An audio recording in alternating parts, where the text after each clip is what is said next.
Hey everybody, welcome to Let's Write Scripts. I'm Micah Craddy, the head of writing at Arc Studio and the best screenwriting app in the world. And there's a link to check out Arc Studio in the description below if you're looking for screenwriting software.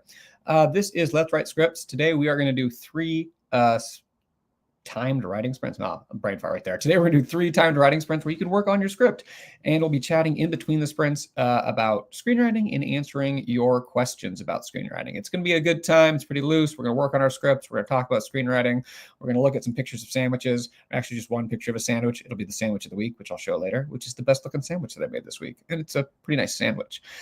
Before we get into it, I want to know, where are you? What are you working on today? What are you writing? What's your project? And then we like to start with a little bit of a little writer question to get the creative juices flowing.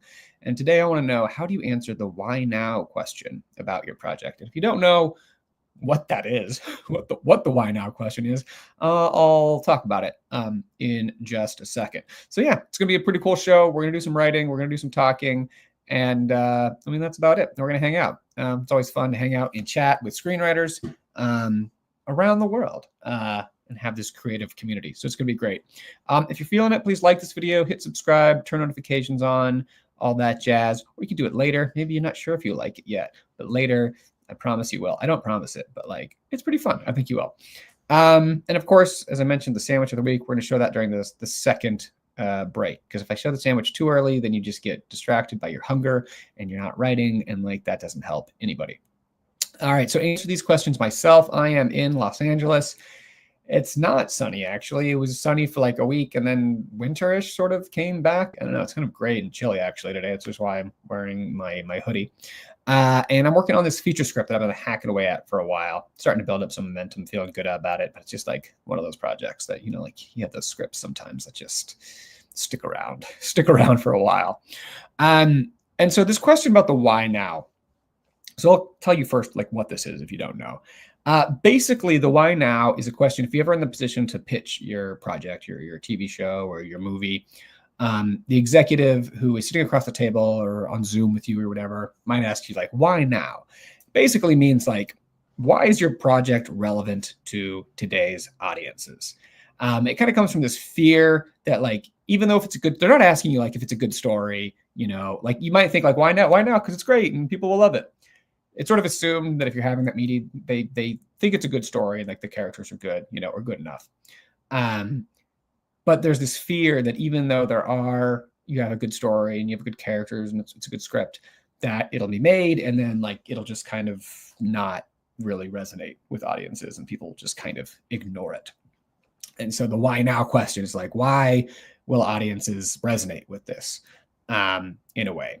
And there are kind of a couple of different ways to think about it. I mean, it's the most obvious one is if your story kind of like touches on something that's like in the zeitgeist, some current event, you know, that's been in the news, or like some sort of social trend or something that's going on that's getting a lot of attention.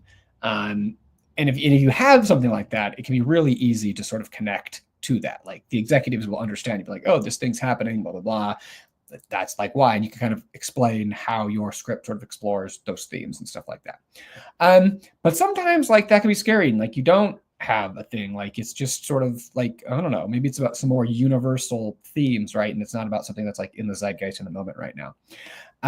So like, what do you do in that kind of situation? And I was talking about this a little bit when we had Brent Forrester on the other week, so this is kind of why I was thinking about it. And if you can't go big, go personal, like go internal, because like there are certain like emotional and psychological things that are evergreen. Like they're not fads. They're not going to go out of style. They're always kind of relevant. And if you can tie it to something current, that's great. But like also don't forget, like, just don't be afraid to go personal and emotional. You know, because again, that's like, there are things that like audiences are going to connect with kind of like no matter what the time is, the time period. Yeah, so those are a couple of thoughts that I had on this. Excited to see everyone in the chat. Juno, Christian, we got Alaska Bikers from Anchorage working on a podcast. James is back. Ryan Christensen or Randall Cho, or both people? I don't know. That's 2 names here. Who are you? Who are you, man? Outside of Seattle, working on some joke pamps up. Vampire is back. Jan from Islington. I love this question. Why not now? Great. That's a very aggressive. Just like meet them back, put them on the defensive, make the executives answer the question. James in New Jersey, you only get a few days of spring and winter, comes back. Yeah, I don't know. It's LA. We're not supposed to have that. Working on your script, found some ways to knit together Zach 1 2. Fantastic. Let's see here. Autumn Storyteller, welcome back. Teji from San Jose, working on a short story. Why now? Because I entered a short story challenge with the deadline on Sunday. Fantastic. Texas, Check Cash in Texas, working on a short film. I would say because I wrote it now. If I don't make it now, someone else will. That sounds mean, but I don't mean it to. That's funny. Nisi, welcome back. Pam in New Mexico. For the why now, timely answering society's issues. We got cut off there. Vampire in England, welcome. Paula Nova, for why now I try to think of creating newish setting for probably the same eternal themes. Yeah, that's a little bit what I was talking about. That there are these things, like emotion, psychological themes that, heartbreak, falling in love, feeling inadequate, all the, like, there's just like things that like people have that you can like tie into. And like, if there are anxieties in the world or hopes in the world or things like that, if you can tie into them, that's great. Tessa in Vancouver, for the why now always comes back to the characters, focusing on their humanity and the journey struggles of the characters. I love that. It always comes back to characters. Any answer I give, but like any aspect of screenwriting, I end up talking about characters because like really that's what we're doing here. We're dealing with characters. Peter in Australia, fantastic. I answered the question why now by jumping on the nearest table, taking my shirt off and screaming IP baby. That's fantastic. I love that. Also, I also like the idea of doing that like on a Zoom call, and like maybe the nearest table's off camera, so you have to like turn your laptop towards the plane you're going to be jumping on and like set the stage. Juno, my why now answer is always really personal. If I'm answering it honestly, it's because I'm writing something that I need to explore because I really need to go figure it out urgently. LOL. This is a great point. And I think the thing is, oftentimes that if like you're dealing with this, then other people probably are too in some kind of way. There's this idea that I really like, which is that like when you're trying to be universal in some sense, there's a tendency to go broad, right? So it appeals to the most people. But like, and I always think that the personal is universal, right? Like the emotional truths that you have, if you can like tap into those are the things that actually are going to resonate with other audiences. So being very like specific, I don't think is a bad idea. Welcome back, Ryan with an E from Maryland. Let's see here. James, thinking about why now in terms of the story and the urgency of when you said it, which is why I came with the possibility. Cool. All right, fantastic. Main dance, writing into the world my characters and feel their story. When they and their story become real, it excite me. I'll be a happy human. Universal theme is my current mode. Oh, that's awesome. I love it. From Cabo, Social Security, the web series is back, and your web series was selected for the Oscar Microfilm Festival. Hey, congrats. That's awesome. Love to hear that. All right, Peter, Ron from SoCal. Let's see here. What are your thoughts on film and TV show theories? Examples of yellow and purple theory from How I Met Your Mother. Ryan, I'll admit I have no idea what that is or what you mean.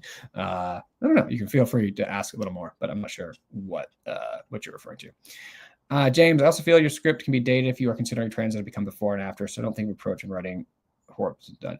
I think this is really interesting. Like the trend chasing thing in answering the why now question can be a risk at times because you're trying to think of like what's the fad, what's hot right now, and like you're pitching it to that. But then like if the fad fades, then you don't have like what are you left with? Sort of you're left with something that quickly becomes outdated. Where if you go to the personal, the emotional, the universal themes, like those don't fade. Like those aren't fads. Which is why I think that's always a good idea. Love it. All right. I'm feeling a good vibe today. I'm like excited to write. I think we're going to get going pretty quick with the first writing sprint.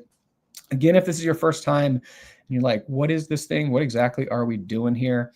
We're going to do 3 timed writing sprints. So I'm going to put a timer up on screen. I'll go off to the side and be like tiny, and I'm going to play some music. And during these writing sprints, you just work on whatever you came here. We don't have like prompts. It's just whatever your current project is that you need to make project on.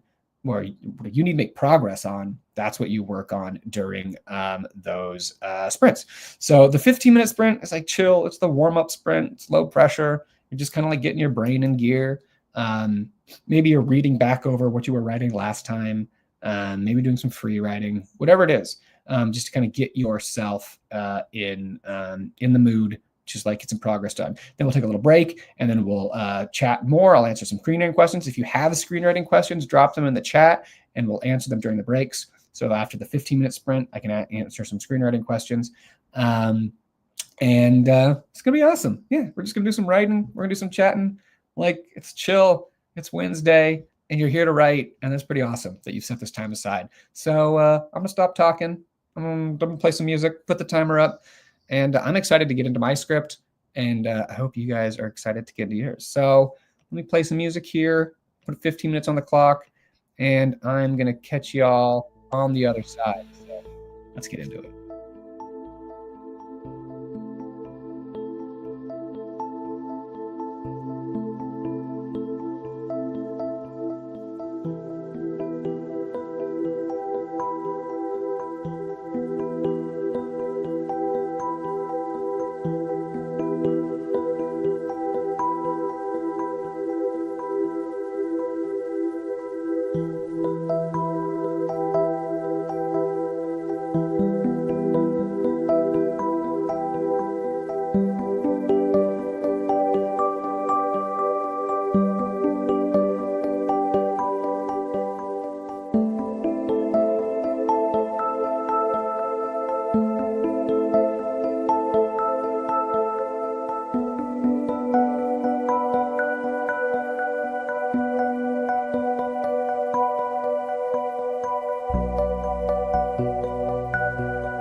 the end of the first writing sprint here on Let's Write Scripts. That was the 15-minute writing sprint, the warm-up writing sprint. I want to thank you for being here. I want to thank you for writing, and I want to welcome everyone who joined during that writing sprint. This is Let's Write Scripts. We're writing scripts. We're chatting about screenwriting. I want to know, how did that first writing sprint go for y'all? Are the muses with us today?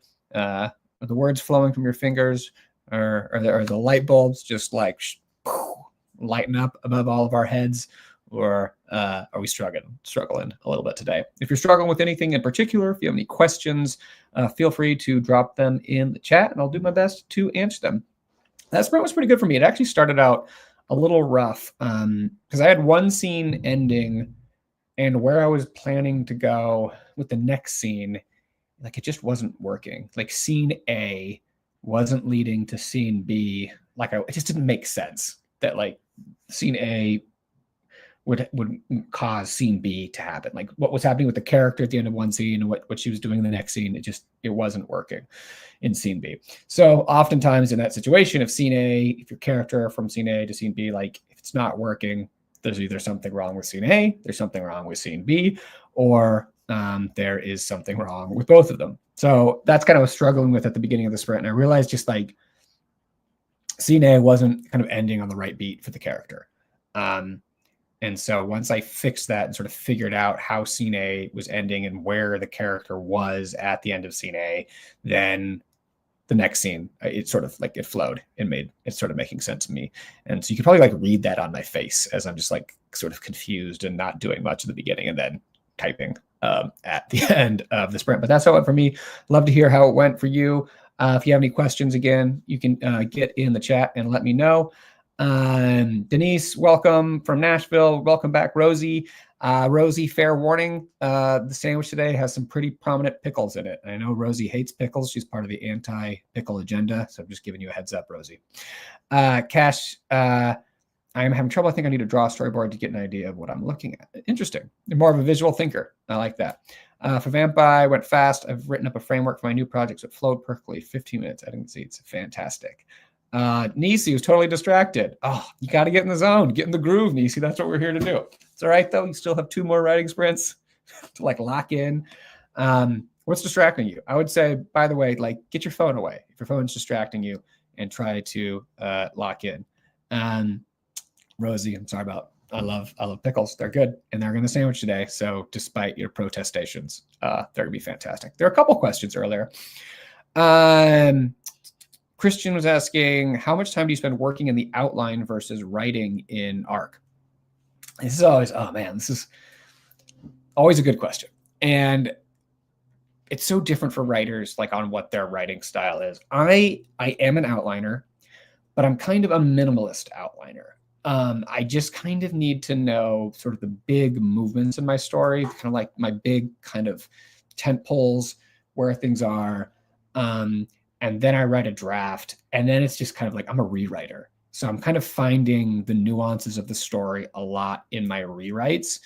So I know people who basically will write like if they're writing a movie, they'll write like a scriptment, I think is the term, which is like, it's almost like they're writing their whole script like in novel form, basically, before, and then they write the draft, and the draft goes very smoothly. I just don't think that way. I like figure it out in the scene. But they're both, I mean, they're valid approaches. It's just kind of a question of like what works for you, I think, as a writer.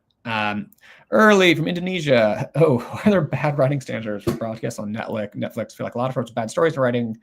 I won't sing out a lot Netflix in general. I will say, like, when there is a general question about like, why is the writing bad on, et cetera? Like, how does this get made? And really the question, I think, behind this is when you see something that you think is bad writing, and you're like, well, I'm writing good stuff and it's not being made. Like, how is this bad stuff getting made? Like, there's so many talented writers writing so many great scripts. Why are things I don't like getting made, or why are things that are bad getting made?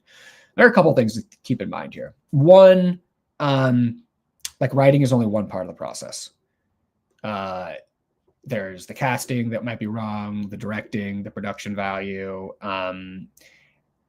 And oftentimes what I feel like when things are bad, it's because the original vision for the script that the writer had does not match exactly what like the broadcaster or streamer wanted. And it tried to become that other thing. And that's a tricky process where it can't work or it doesn't work sometimes. Another thing to say is that like sometimes people just like different things than you. And that things that are considered you might consider bad writing are kind of just designed for a different audience. And a lot of things these days are designed for kind of more casual audiences. And so someone who's like very invested in story and screenwriting and stuff won't necessarily resonate with those things because they're kind of designed to be watched like while you're doing laundry or cooking or doing something else kind of. And so they just kind of have to make sure everything's very clear and it's said aloud. So, if you're not looking at the screen, you can just kind of like hear what's happening. So I think there's a lot of kind of things that factor in to to that question here. Okay, going in. Ron, reviewing what I have, doubling down right now. Fantastic. Kelly taking very old pilot, doing major rewrite. Awesome. Pamela, sprint was going terrific. Feeling the change in my story. Now the feeling story's there. Don't know if I'm being too perfectionist. I mean, that's what revision is for. I will say though that there are a lot of times people are trying to be perfect. People think they need to write the perfect script.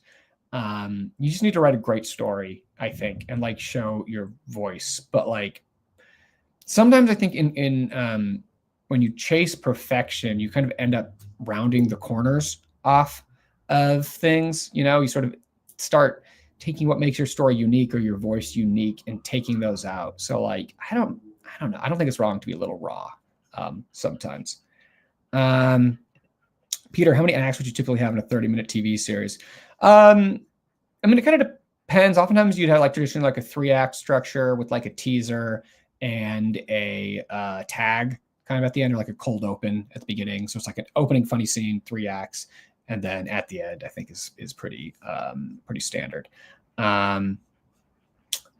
Got distracted by the table read feature on Arc Studio. Yeah, are more voices we added such a neat idea? It might be eventually. We're kind of like rolling it out on a trial basis, seeing how people use it. But like the voices come from another thing, so we don't kind of. There probably will be more eventually. But yeah, the table read feature in Arc Studio, you can hear your script read aloud. Is pretty cool. Ryan, yeah, can't do the scriptman thing. Single page beat sheet in Arc Studio, then it's off to script. Got to just get it out first. I'm similar, I think, to you. Yeah, I don't do my thinking in the outlining phase. I kind of do, like for me, I do a lot of thinking about my story, a lot of free writing about it, pondering, thinking about it, and then I kind of take that and put it into the outline.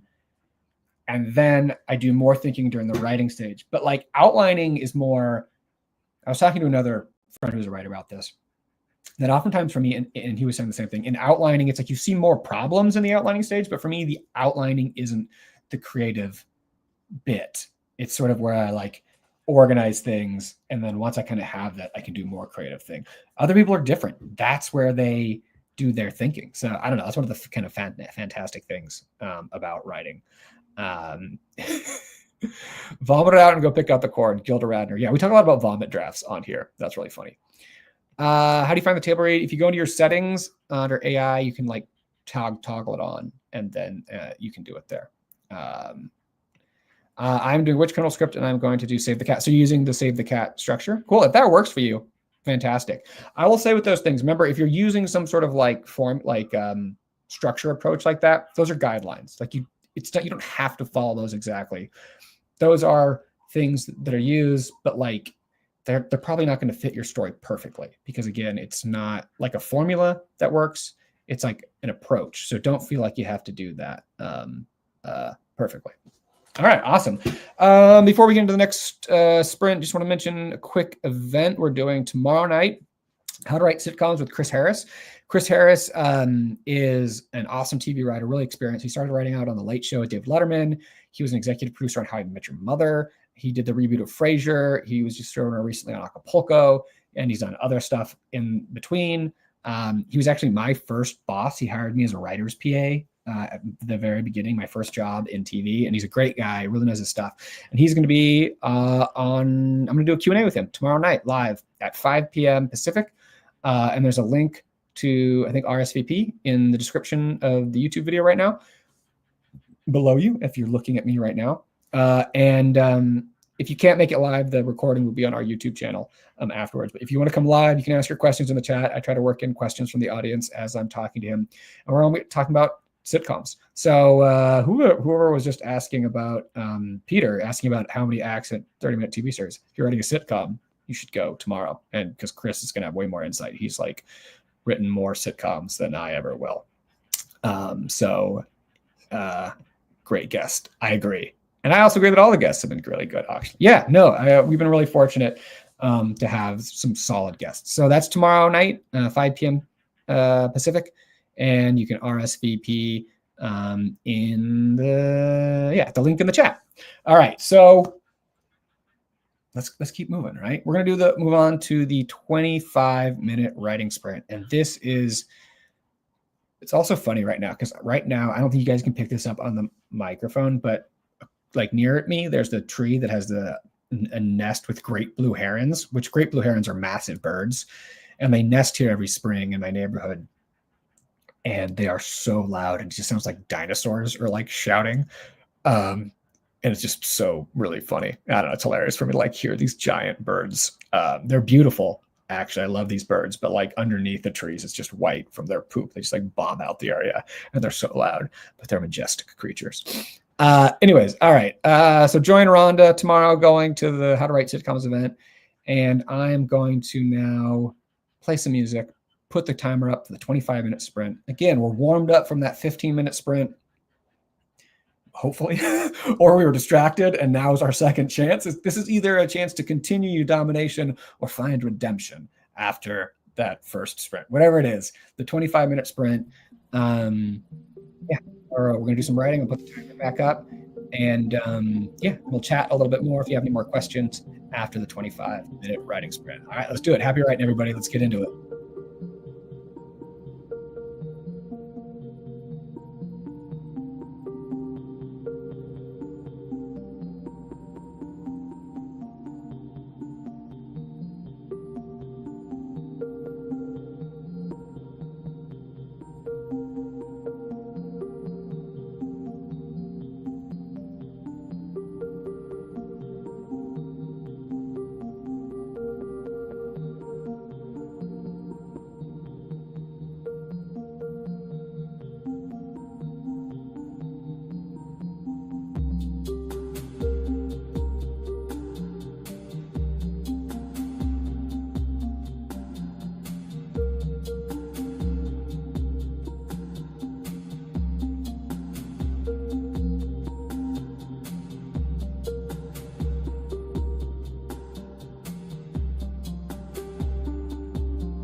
brings us to the end of the second writing sprint, the 25-minute writing sprint, the middle writing sprint, the meat and potatoes of Let's Write Scripts.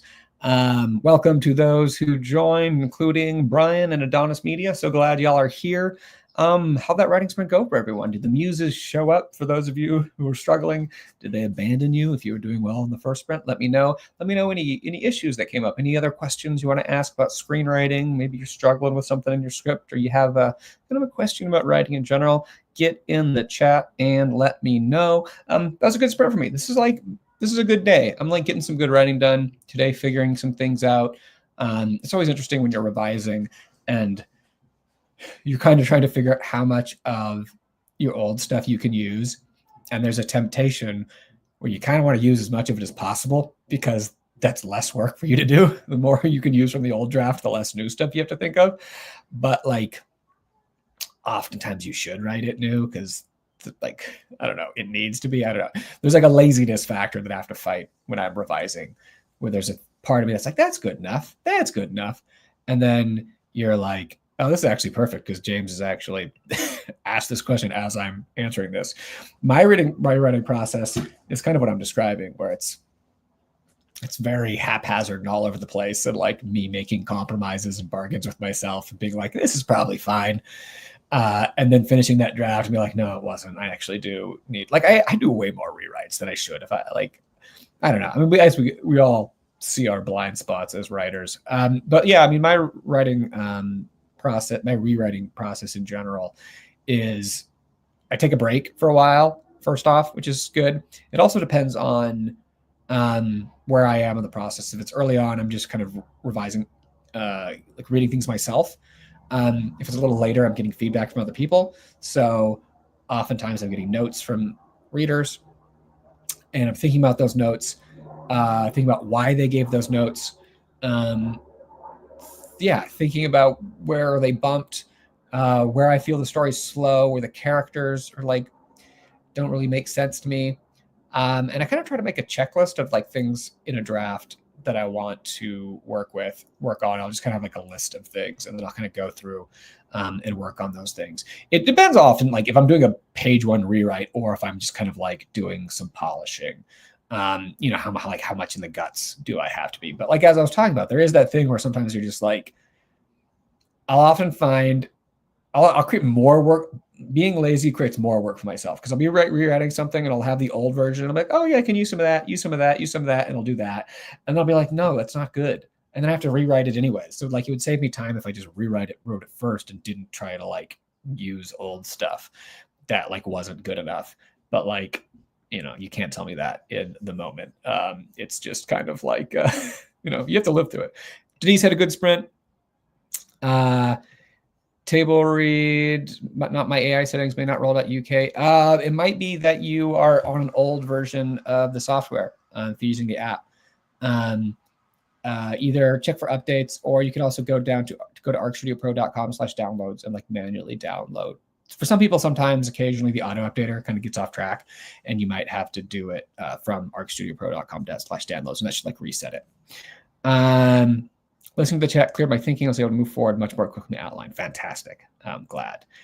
Maine, having fun meeting my characters. Not always easy to hear their dialogue, but it came along. That's kind of fun. I love that. I was writing some dialogue too with a character, and at first I was just like, I don't know what this is. And then, I don't know, you sometimes for me, it's like you hear one line and you're like, oh, yes.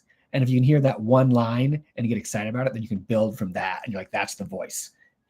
So for me, it's always about just trying to hear that one line that sounds like that character. And then you're like, oh, I can do more of that.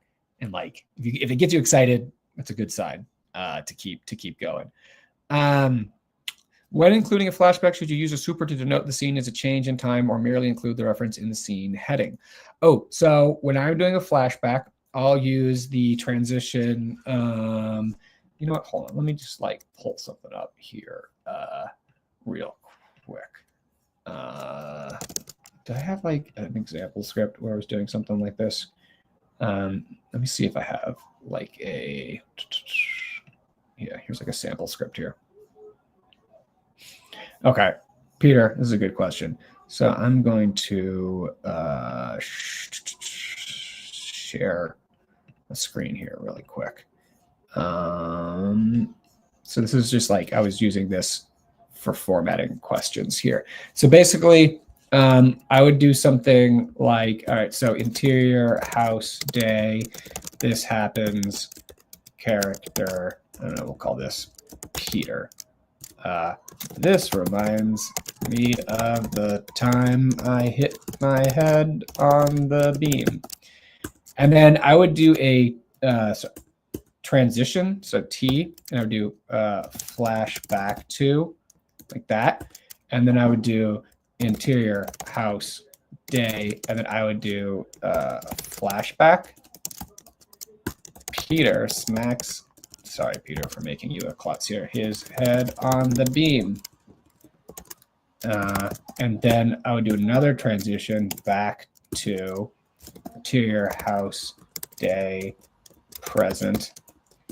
Peter chuckles at the memory and rubs his head. I'm writing some great stuff here. So basically, hopefully you can see this, but basically I have the present day scene flashback to, then I put flashback in the heading, then I go back to, and I put present here. So I'm kind of doubling up. So one of the reasons why I'm doing this in particular is that it's the same location. So interior house day, interior house day, interior house day.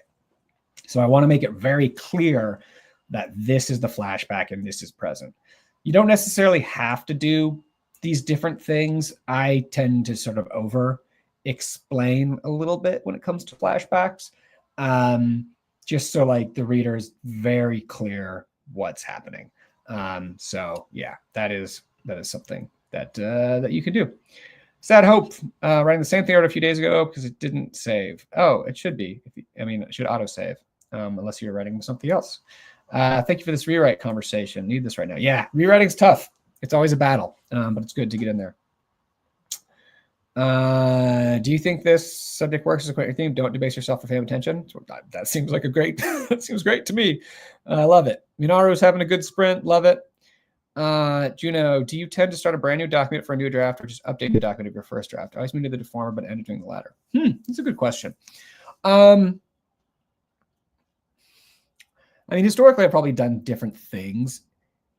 Usually I'll use the same draft and I'll just create like a new snapshot and just move forward. That way I have access to the old drafts. So like in Arc Studio, if you do snapshots, you can look at your old snapshots. So you always have access to them. So in general, the only time I'll create a completely new document is if like I just feel like the first thing is just a huge mess and it's like more trouble than help. And I just like want a clean break and I'll do that. But usually, so I've done both, but it's like, if I just need to, and it's also, if I'm doing that thing, I was talking about rewrites, or I was talking about how like sometimes I'll be like using things. And if I find I'm doing that and not like actually starting fresh, I'll create a new document.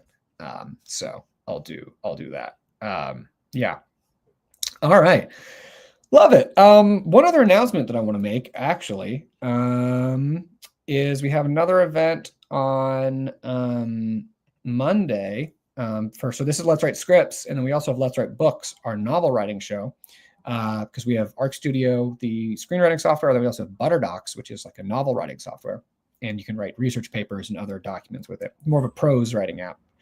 And so Let's Write Books is Monday mornings, 10 a.m. Pacific, and we're doing a special event with Georges Rage, who's a young adult or middle grade novelist. So I'm going to be interviewing him about writing fantasy novels for adolescent audiences. So if you're interested in novel writing or like fantasy, those kind of things, show up Monday. And there's a link in the description to RSVP for this as well. And that will be on a recording of that will be on the ButterDocs YouTube channel afterwards. So yeah, that is on Monday. So tomorrow got the How to Write Sitcoms event, and Monday got this novel writing event. And of course, next week is another Let's Write Scripts, and Wednesdays, 1 p.m. Pacific every week. Pretty much every week. So you can also RSVP for that next one. And there's a link in the chat, or just show up here at 1 p.m. and it will be awesome. All right. So now before we do the final sprint, it is time for the sandwich of the week. And this is, again, if you're new and you're like, what the heck is this? I just love sandwiches. I love making them. I love eating them. And I love sharing photos of them with y'all. That's all it is. And so every week I show you the best one I made. And this was this one. This is the, this is ciabatta. This is buffalo chicken, pickle, avocado, tomato, greens, mayo, mustard. And it's just like a really good buffalo chicken. Gives a little kick. It's beautiful. I walk around my backyard looking for a good spot to take the photo. The sun was shining, and this was a very good sandwich. I think this is a very solid sandwich. It was tasty. Thank you very much. It was delicious. And I was out of pickles for like several weeks because I just kept forgetting to buy them at the store, and I finally remembered to get them. So I made sure they were featured on here. There we go. People love that. Okay, the bread is the ciabatta, and it's like the star of the show. The bread is so good. I love it. Yeah, fantastic. I think this did have cheese. I don't know. Wait, is there cheese showing in here? I can't tell in this photo. There should be. Actually, I might have been out of cheese. I might have been out of cheese for this one, which is like nuts for me because I always do. I wish I made that much effort in my sandwiches. You know what the great thing about that is, Rosie? You can. It's up to you. You can do it as much. Bonus flower of the week preview in the background. I'm not sure what next the flower of the week. So I do sandwich of the week for Let's Write Scripts and flower of the week for Let's Write Books. And that could be. You'll have to find out on Monday. Yeah, that's pickle. It's the pickle's very prominently placed. It's funny. I don't think there's cheese on this, guys. Anyways, that's enough sandwich talk for today. And if you want more sandwich talk, they'll come next week, and there'll be a new sandwich of the week that who knows what kind of bread it'll be. I've been doing ciabatta a lot, so I might switch it up to a new bread. All right, y'all. Let's finish off strong, right? Let's do a little more writing. Yeah, what time are we? Okay, we're gonna do a 20-minute sprint to end because we're a little behind, but not too much. Thank you, Rhonda. Appreciate it. Put a lot of pride in my sandwiches. You know, I don't want to like shortchange y'all. All right, so we're gonna do the last sprint here. And what can I say? It's the last one of the day. Thanks for coming here. If you have to leave during the sprint, that's cool. Say farewell in the chat. Let me know how your writing went today. I hope to see you tomorrow at the How to Write Sitcoms event, or next week, either at the fantasy novel writing event, or Let's Write Scripts next week. Lots of things going on. And I also hope that you do some more writing just on your own. Find a time every day or every other day, however much you can, to give to your writing. Because, like, I don't know, as writers, like, we need to write. I always feel better. I always feel more like myself when I'm writing. I always feel better. And I think probably a lot of you feel that same way as well. So try to like carve that into your schedule if you can. Early in the morning or late at night are always good bets if you can't do it during the day, because the world's a little quieter. So it kind of depends on if you're a morning person or a night person. I'm more of a morning person myself. I get very sleepy at night, want to go to bed. But that's all I'll say.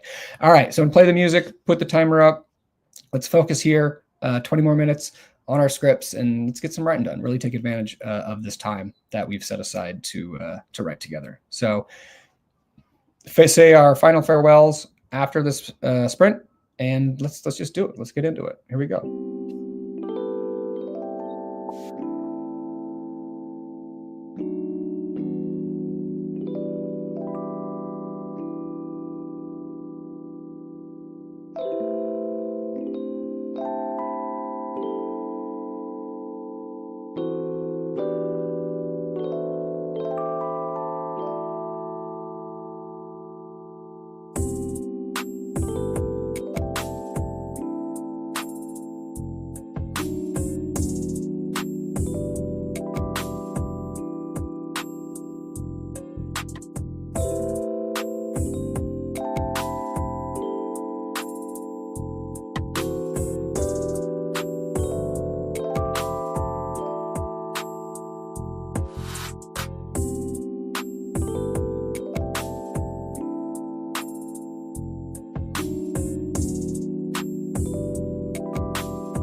All right, everybody, that is it. That's the end of our last writing sprint, the end of Let's Write Scripts for today. Please don't forget to join us tomorrow for How to Write Sitcoms for All Night, Monday for the fantasy novel writing event, and next Wednesday for the next Let's Write script. You can RSVP for all of those in the description below.